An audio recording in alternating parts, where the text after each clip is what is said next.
Os olhos do Brasil têm se voltado com frequência para o Supremo Tribunal Federal. O país adquiriu o hábito de acompanhar com interesse e expectativa a palavra final dos 11 ministros em processos que afetam os rumos da política, da economia e até dos comportamentos sociais. Tal protagonismo, porém, não vem de berço. Quando foi criado 190 anos atrás, o mais alto tribunal do país era Supremo só no nome. Sobre esse tema, eu converso com a advogada e professora Carla Beatriz de Almeida, autora de uma dissertação de mestrado sobre o Supremo no Império. Carla, obrigado pela presença. O Supremo Tribunal Federal foi criado no começo do Império. O nome era Supremo Tribunal de Justiça. Ele era Supremo. Qual era a diferença entre o Supremo naquela época e o Supremo hoje? Eram bem diferentes, não é? Sim. Chega até a dizer que quase que instituições completamente diferentes. No período imperial, o Supremo ele se dedicava a analisar casos que envolvia o interesse privado de particulares e o não envolvimento de questões que envolviam o Estado, questões de Estado. Era comum que se julgava nesse Supremo os recursos que a gente chama recursos de revista, que eram quando se tinha uma nulidade manifesta ou uma injustiça notória, ou então isso ocorria quando tinha um erro, não foi respeitado o contraditório processual, ou quando foi aplicada uma lei totalmente errada que envolve uma questão de direito material, aplicação de uma lei errada ou não ter dado o direito de defesa. Esse recurso de revista ele tinha natureza civil, criminal e de natureza comercial, que envolvia esses litígios. O Supremo ele foi criado já dentro de um contexto ali em 1828, a lei de criação dele, mas a implantação dele vai ser em 1829, que ele é instalado. Ele é instalado, já inicia com uma composição que a gente pode falar incompleta, com 14 ministros, apesar da lei prever que deveriam ser 17. Então, desculpa, estava dizendo que a função do tribunal não era fazer julgamentos de processos. Ele só decidia se um processo, se uma ação vai ser julgada de novo ou não, é isso? Isso, esse recurso de revista se dava como?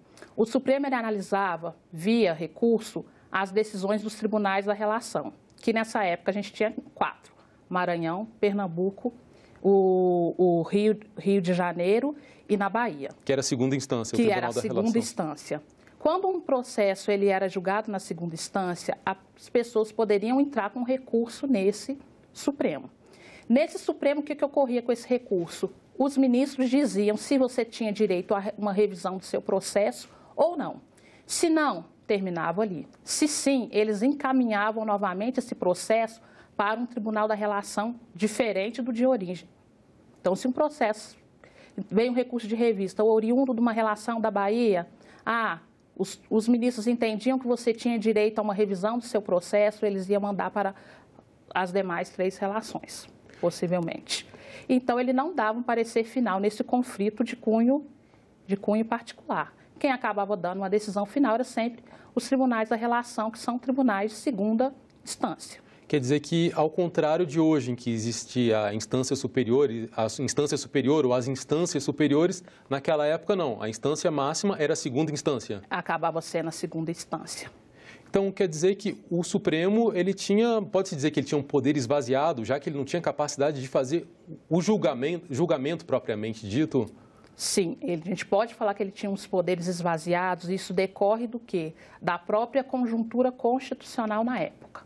A nossa Constituição, na época de 1824, a Constituição Imperial, ela foi outorgada por Dom Pedro I. Ela é uma Constituição em que ela trazia uma centralização muito forte, um controle em cima do judiciário, e trazia isso de que forma? Essa Constituição trazia que você tinha somente 2 graus de jurisdição. Somente 2 graus de jurisdição. Apesar dessa Constituição prever que deveria ter a criação de um tribunal Supremo, mas em virtude de, na época, a gente ter o entendimento de que quem deveria fazer a interpretação da lei deveria ser dentro do legislativo e não do judiciário. Então, a gente tinha essa forma de controle, que é uma perspectiva constitucional da época, que não foi só adotada no Império Brasileiro, em outras cortes na Europa foram adotadas, que é o que a gente chama de tribunal de cassação, que na verdade é um tribunal revisor. Ele diz se você tem direito a uma revista ou não do seu processo. Esse é um período interessante da história do Brasil. 1828 foi quando a lei de criação do Supremo, que naquela época se chamava Supremo Tribunal de Justiça, Supremo Tribunal de Justiça. Que essa lei foi aprovada pelo Parlamento em 1828. A independência do Brasil tinha acontecido pouco tempo antes, em 1822. Então, a gente já tinha a Constituição de 1824, o imperador Dom Pedro I já era o detentor do poder executivo e do poder moderador. O poder legislativo havia sido criado em 1826 com o Senado e com a Câmara, só faltava a criação do Supremo. Só faltava essa criação do Supremo. E esse é um momento interessante da história do Brasil também porque o Brasil era uma monarquia constitucional, mas Dom Pedro I não era tão constitucionalista assim, não é? O que se tem? Dom Pedro ele era um homem do seu tempo, ele tinha todo um contexto de uma monarquia, foi criado para ser um monarca absolutista. E tinha toda aquela preocupação em fazer também a manutenção do império. Então, decidiu por um projeto político de centralização, um projeto conservador de centralização política e administrativa, que envolvia também uma centralização judiciária. Por isso que a gente tem a figura do imperador, que tem a prerrogativa do poder moderador, que esse poder moderador também ele tinha atribuições judiciárias, ele podia perdoar a pena, mudar uma pena que já tinha sido imposta, e ele também tinha algo que fazia um controle muito forte sobre o judiciário, que era o poder de suspender magistrado. Ele tinha esse poder pela prerrogativa do poder moderador. E, além disso, a forma como se deu a constituição política do nosso império, a gente tinha a atuação de uma instituição específica, que era o Conselho de Estado. O Conselho de Estado era uma instituição muito forte politicamente, era aqueles que estavam perto, os ministros do imperador, escolhido pelo imperador, é aquele que tinha um contato direto com ele, era aqueles que ajudavam a tomar as principais decisões, inclusive eles faziam o que a gente entende hoje por elaborar a jurisprudência. Então, grandes questões jurídicas, como resolver, quem resolver era o Conselho de Estado, que ali o imperador conseguia ter mais controle sobre aquilo. Então, quer dizer que a estratégia de criar um Supremo Tribunal esvaziado foi proposital. Realmente, o objetivo era que o imperador tivesse mais poderes em suas mãos. Sim. O Supremo, ele, como você falou, as questões políticas cabiam ao Conselho de Estado. Temas políticos, questões judiciais políticas não chegavam ao Supremo? Não chegavam ao Supremo. Porque o que tinha-se em mente? Evitar o judiciário envolver em conflitos políticos. Era uma estratégia, mas também não foi uma estratégia que a gente pode falar que foi 100% eficiente, porque além dessas atribuições de julgar os recursos de revista, o Supremo Tribunal de Justiça, ele também tinha outras atribuições, como a concessão de habeas corpus e como julgar crimes que envolviam, que os sujeitos ativos eram os ministros, eram os presidentes de província, eram os membros do corpo diplomático. E também ele tinha uma outra atribuição, que era julgar os processos de antiguidade de magistrado, porque os magistrados, para eles progredirem na carreira, dependia desse critério de uma análise de antiguidade. E esse critério de antiguidade, ele já é uma herança portuguesa, que tem o hábito de entender que os juízes mais velhos, eles têm mais experiência, eles têm mais um domínio, mais um conhecimento jurídico que ele vai ser adquirido através daquela experiência, aquilo prático, né? Aquele campo prático. Então, é muito atrelado à experiência, uma questão de um saber jurídico, um saber que ele deveria ser notável. Então, isso fazia com que acabava tendo questões políticas que envolvia dentro do próprio Supremo. A partir de 1840, a gente tem uma forte defesa e discussão até dentro do Ministério da Justiça, uma necessidade de dar a gente pode falar assim, um real enfoque ao Supremo, dando ele a competência até de elaborar a jurisprudência, mas isso ficou em discussão, tinha todo aquele receio de uma perda da prerrogativa do poder moderador, uma perda do poder também do Conselho de Estado, que tinha grande influência, e isso acabou que até o final do Império a gente tem um Supremo que ele não é totalmente um Supremo. O Conselho de Estado era formado por pessoas escolhidas pelo imperador e por pessoas de muita confiança do imperador, não é? Escolhidos pelo imperador, de confiança do imperador e também pessoas de muita influência política. O Conde de, que era o marido da Princesa Isabel, no segundo reinado, foi membro do Conselho, não é? Foi membro do Conselho. Esse Conselho, ele acabava... grandes políticos acabavam entrando lá, porque a gente tem uma noção de uma carreira, que a gente já pode falar, pública por estar ligada ao Estado, e que os grandes cargos que as pessoas têm interesse, aí as pessoas, eu digo que a elite, ela quer entrar nesses cargos públicos. Senado e a Câmara dos Deputados. E o ápice da carreira pública é conseguir entrar no Conselho de Estado, seria o ápice dentro da carreira pública. Tanto é que é muito comum as pessoas partirem de entrar dentro do judiciário para depois galgar outros postos políticos. Iniciar uma carreira política, muitos casos partir do início numa carreira no judiciário. Que tipo de processos chegavam ao Supremo, em que o Supremo decidiria se haveria ou não um novo julgamento lá na segunda instância? Se questões políticas não chegavam, o que, por exemplo, chegava aos ministros do Supremo? Então, chegava essas questões de cunho de interesse particular, que envolvia partes que não envolviam o interesse do Estado. Então, ali não tinha a figura do Estado, ali só tinha um interesse particular. Que tipo de questões que surgiam? Às vezes, a questão de um próprio contrato que não foi cumprido, você quer o cumprimento daquele contrato, isso tem uma natureza civil. Natureza também criminal, não envolvendo o interesse do Estado, ou seja, não é um crime de insurreição, de rebelião. Um homicídio. Então, vai ser crimes desses que a gente chama de comum, homicídio, questão de furto, roubo. A questão de herança, ela já entra na questão civil. Também chegava ao Supremo. Podia chegar ao Supremo. O Supremo também não tinha a prerrogativa de interpretar a lei, como existe hoje? Não tinha. O que entendia a lógica constitucional da época? Que o único que tinha autonomia para fazer a interpretação da lei era o próprio legislativo que criava. Para você ter noção, o Ministério da Justiça, ele editava regras de como os magistrados deveriam aplicar a lei, que ficou também aquela alcunha de falar o juiz boca da lei, aquele que aplica a lei é um caso concreto. Ele aplica a lei, ele não interpreta a lei, senão o judiciário estaria usurpando uma atribuição do legislativo, que era a lógica da época. O projeto que criou o Supremo em setembro, que foi aprovado em 1828, ele foi discutido durante vários meses no Senado e na Câmara. Uma das questões que levantaram discussão durante essa tramitação no Parlamento foi se o presidente do Supremo Tribunal de Justiça seria escolhido pelos seus pares, pelos outros ministros, ou se seria escolhido pelo imperador. Eu até selecionei aqui uma fala de um senador da época, que é o senador Visconde de Cairu, da Bahia. Ele era contrário que os próprios ministros escolhessem o presidente do Supremo. Ele queria que o imperador escolhesse. Ele disse o seguinte na época, na tribuna do Senado: não se pode figurar o novo tribunal como colégio pontifício ou colégio eleitoral, que cheiram a democracia demais.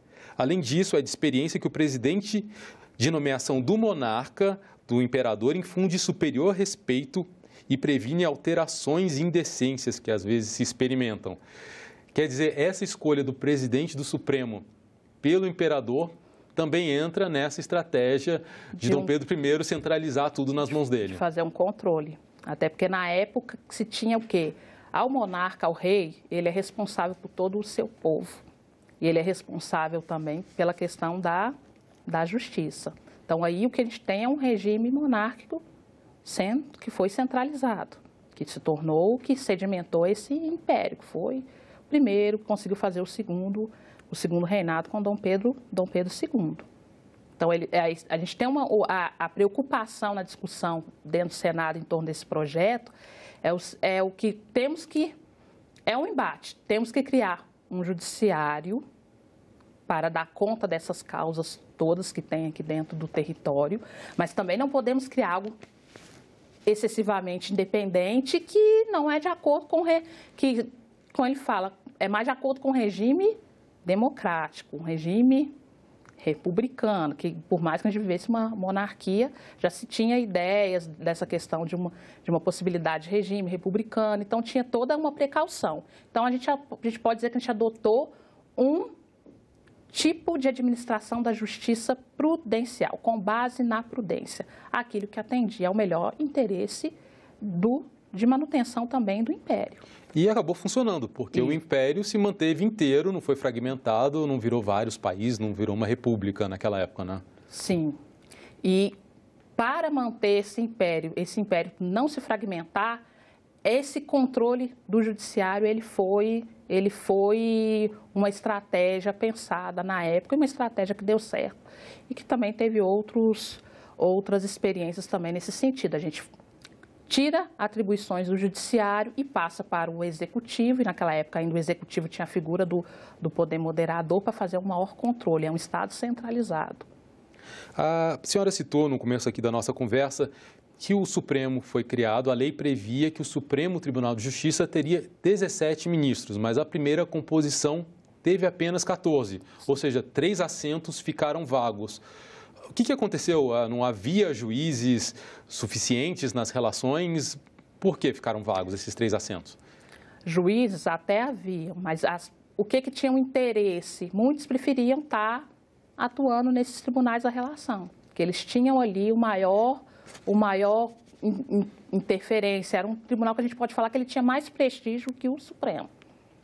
Ou seja, ser um juiz da segunda instância dava mais poder do que ser um juiz do Supremo? Sim, acabava isso na prática. Os desembargadores desses tribunais da relação, eles acabavam tendo mais poder decisório, no sentido jurídico, do que o ministro do Supremo Tribunal de Justiça. E os juízes tinham interesse em ter mais poder de decisão, ou seja, continuar no segunda instância, por quê? Existia essa história de que a justiça estar num tribunal era um trampolim para depois entrar na política também? Sim, porque a gente tem que entender o que a gente tem em questão política na época. A gente tem um Estado centralizado, mas a gente também tem os poderes locais. A questão, às vezes, de você conseguir entrar como presidente de província, que seria como se fosse um governador de estado hoje, o presidente de província te dava uma visibilidade, é uma coisa assim local. Então, você ter uma representatividade local permitiria mais acesso a esse tipo de cargo, inclusive da Câmara e do Senado.